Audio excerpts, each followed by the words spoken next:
Jimmy Garoppolo is the 49ers quarterback. He played in 3 games last season in 2018. Near the end of his 3rd game, he tore his ACL. It was heartbreaking. It was very sad. It was a huge, huge setback. Now, the 49ers had invested a lot of money into him. They gave him a massive contract. He's 27 years old now. A year ago when he got the contract in the 2018 offseason, he had a contract that was 5 years worth $137.5 million. And what's even more interesting is that he's largely unproven. We don't know how good Jimmy Garoppolo really is. We think we do. We really don't know. So the question is, how good is he? And really, what did the 49ers actually pay for? Did they get a good quarterback? Are they massively overpaying a guy who sucks? That's what I wanted to find out when I looked at his film last week. So there's a story of progression to be told from the 3 games Jimmy Garoppolo played last year in 2018. Very, very interesting to me. Week 1 against the Vikings, Jimmy Garoppolo made some good throws. He was fine. He was solid. He moved well in the pocket, but he also had 3 interceptions, 3 very concerning interceptions. 2 of them were concerning. One of them, I'll say this, was an inaccurate pass. And there's not a lot to be analyzed when you throw an inaccurate pass. It's just, hey, that's the right read, but dude, throw an accurate pass. Come on, man. You got to be better than that. The other 2 were concerning. There were bad decisions where Jimmy Garoppolo was forcing the ball into really tight coverage and throwing to receivers that simply weren't open. The last one cost the 49ers a chance to tie the game. They were down 24-16, minute 45 left. He threw the ball into coverage, got picked off, game over. There was also a sack on 3rd and 5 that was really concerning. The Vikings brought a 6-man rush, and Jimmy Garoppolo simply did not see it. You know, one of the number one things young quarterbacks need to do is they must be able to identify when and where a blitz is coming from. Having pressure in your face, having guys come after you is a good thing. The more numbers, the more bodies a defense sends to blitz a quarterback, the fewer guys there are dropped back in coverage. You like having people blitz you. And Jimmy Garoppolo did not do a good job identifying where pressure was coming from. But other than that, game 1 was solid. It was all right.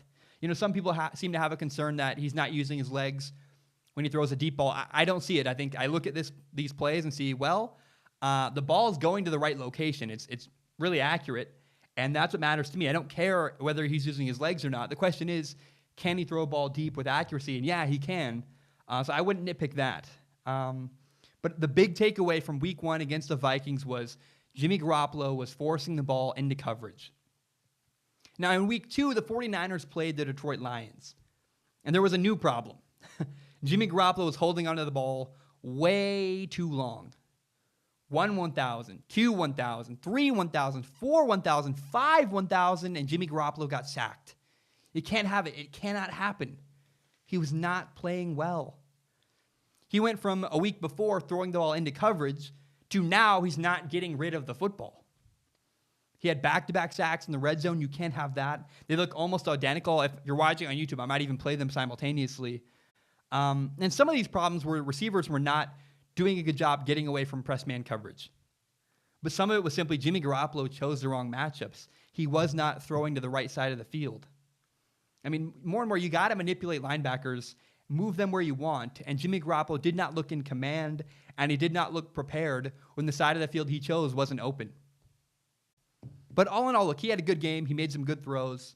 The 49ers won 30-27, but they should not have won the game. Here's the biggest issue from the Lions game. Week 2, this happened. The 49ers had the ball on their own 43-yard line with 2 minutes and 24 seconds left. Jimmy Garoppolo on 3rd and 2 stares down a wide receiver to the left side of the field, telling the defense exactly where he's going, telegraphs it, throws an interception into coverage. Not good at all. He forced an interception into coverage. It's 3rd and 2. The 49ers are up by 3 points. And I understand Jimmy Garoppolo's thinking as well, this first down would give us a better chance to win the game. We could run up the clock, and even if we don't run up the clock, we could run the clock way down and force the Detroit Lions to use their timeouts and have a harder time winning this football game.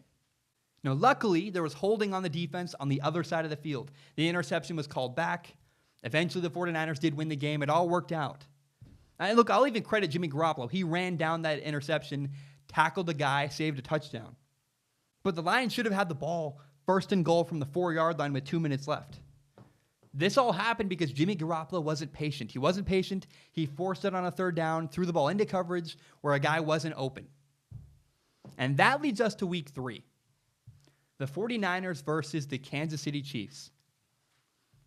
This time it's 3rd and 16. The 49ers are losing 14-0.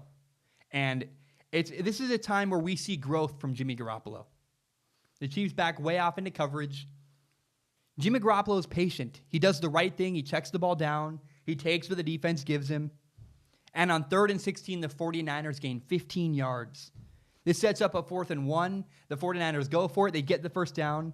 And the very next play, he throws a long touchdown pass. This all happened because Jimmy Garoppolo was patient. He didn't force it into coverage. He took what the defense gave him, even though he really wanted that first down. We saw growth. We saw patience. And all that time, all the reps, they all paid off. It's a real shame he tore his ACL later in this game. So where is Jimmy Garoppolo as a quarterback? That's the big question. And the truth is that he's still developing. He's still getting better every single week.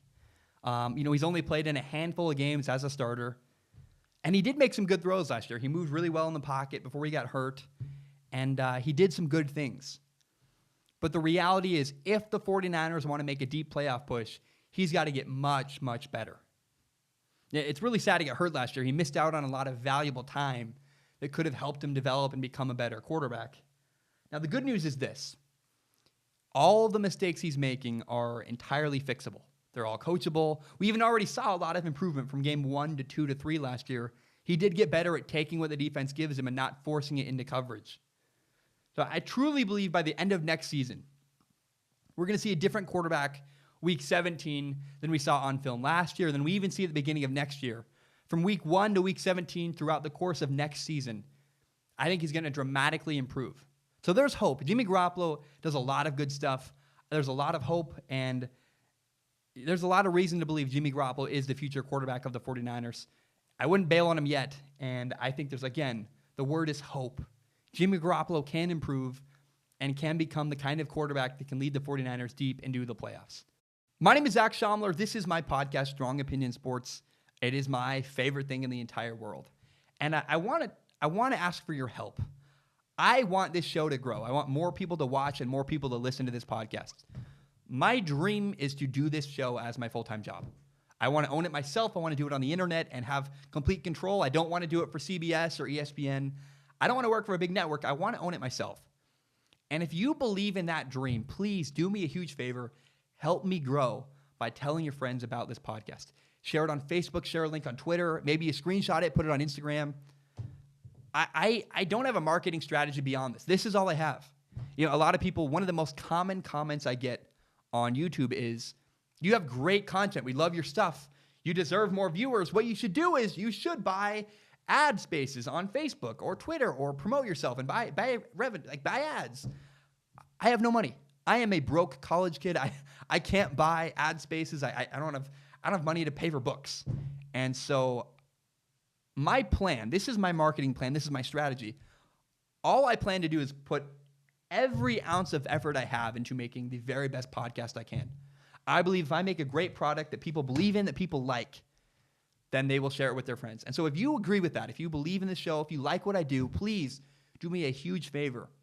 Tell your friends about it. Help me grow by telling your friends about this podcast.